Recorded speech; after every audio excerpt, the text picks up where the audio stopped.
Hello bachcho, let's see the question. And the question says that assertion all immunoglobulin molecules have a basic structure composed of four polypeptide chains.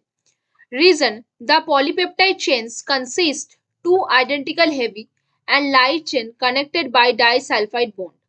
Option A, if both assertion and reason are true, reason is the correct explanation of assertion. Option B, if both assertion and reason are true, reason is not the correct explanation of assertion. Option C, if assertion is true, reason is false. Option D, assertion is false but reason is true. तो आ जाओ बच्चों, थोड़े से की concept के ऊपर बात कर लेते हैं, चीजों को अच्छे समझते हैं तो क्वेश्चंस को हम बहुत इजीली और बहुत अच्छे से सॉल्व कर सकते हैं, है ना बच्चों। तो थोड़ा पिक्चर में आ जाओ, ये वाला जो साइट है आपका, ये है एंटीजन बाइंडिंग साइट। ये वाला जो साइट है, ये क्या है, antigen binding site. Basically same ये वाला भी साइट आपका एंटीजन बाइंडिंग साइट है, ठीक है। ये वाला जो चेन है आपका लाइट चेन है ना। और फिर ये वाला जो चेन है ये आपका क्या है, हेवी चेन है। क्या है बच्चों, ये हेवी चेन है। तो थोड़ा सा थ्योरेटिकल चीजें भी जान लेते हैं। और बीच में आप देख पा रहे हो क्या प्रेजेंट है, डाइसल्फाइड लिंकेज प्रेजेंट है बीच में, आप ये देख पा रहे हो। तो जरा आ जाओ इधर, क्या जानना है हमें, हमें ये जानना है कि हमारे पास जो क्या होते हैं, इम्यूनोग्लोब्यूलिन मॉलिक्यूल्स होते हैं। क्या होते हैं बच्चों, इम्यूनोग्लोब्यूलिन मॉलिक्यूल्स जो हमारे पास प्रेजेंट होते हैं, उसके पास क्या होते हैं, फोर पॉलीपेप्टाइड चेन प्रेजेंट होते हैं। कौन कौन से फोर, फोर कैसे हो गए जरा बताओ। दो लाइट चेन है और दो हेवी चेन है, उसके पास दो हेवी चेन प्रेजेंट होता है। और क्या प्रेजेंट होता है उसके पास दो लाइट चेन प्रेजेंट होता है। क्या प्रेजेंट होता है, दो लाइट चेन और दो हेवी चेन प्रेजेंट होता है। इसलिए इसको क्या बोला जाता है, H2L2, इसको ये बोला जाता है ना। तो दो लाइट चेन और दो हेवी चेन है, दैट मीन्स कुल मिला के कितने चेन बने, कुल मिला के हमारे पास चार पॉलीपेप्टाइड चेन बने, फोर पॉलीपेप्टाइड चेन बने, है ना। चार पॉलीपेप्टाइड चेन बने, क्या क्या, दो लाइट और दो हेवी।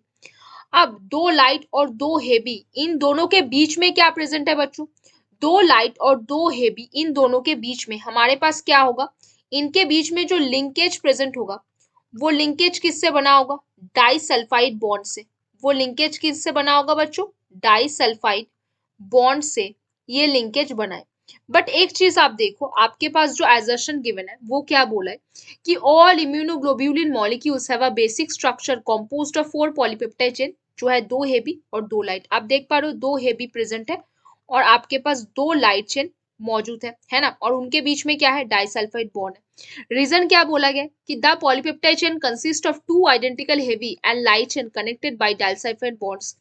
देखो बच्चों, दोनों जो एजर्शन है और जो रीजन है दोनों ही सही है, लेकिन आप क्या ये देख पा रहे हो, जब आप रीजन बोल रहे हो कि the polypeptide chain consist of two identical heavy and light chain connected by disulphide bond, इसके साथ एजर्शन का कोई रिलेशन नहीं बनता है ना। तो हमारे पास जो एजर्शन होगा और जो रीजन होगा दोनों सही होगा, लेकिन रीजन एजर्शन का करेक्ट एक्सप्लेनेशन नहीं होगा। तो क्या नहीं होगा, नॉट द करेक्ट एक्सप्लेनेशन। क्या नहीं होगा, नॉट द करेक्ट एक्सप्लेनेशन नहीं होगा। तो हमारे लिए कौन सा सही आंसर बनेगा बच्चों, पहला आंसर देखो option A, assertion and reason true है बट रीजन को करेक्ट एक्सप्लेनेशन बोला है, तो ये तो नहीं होगा। फिर एजर्शन एंड रीजन ट्रू है बट रीजन यहाँ पे करेक्ट एक्सप्लेनेशन नहीं है, तो ये हो सकता है। एजर्शन ट्रू है रीजन फॉल्स है, ये भी नहीं होगा। एजर्शन फॉल्स है रीजन ट्रू है, ये भी नहीं होगा। तो यहाँ पे कौन सा सही आंसर बना बच्चों, ऑप्शन बी। कौन सा यहाँ पे सही आंसर बन गया बच्चों, ऑप्शन बी, कि एजर्शन एंड रीजन दोनों सही है, लेकिन रीजन क्या नहीं है, करेक्ट एक्सप्लेनेशन नहीं है किस चीज का, एजर्शन का। तो बच्चों hope you understand the question very well, best of luck बच्चों।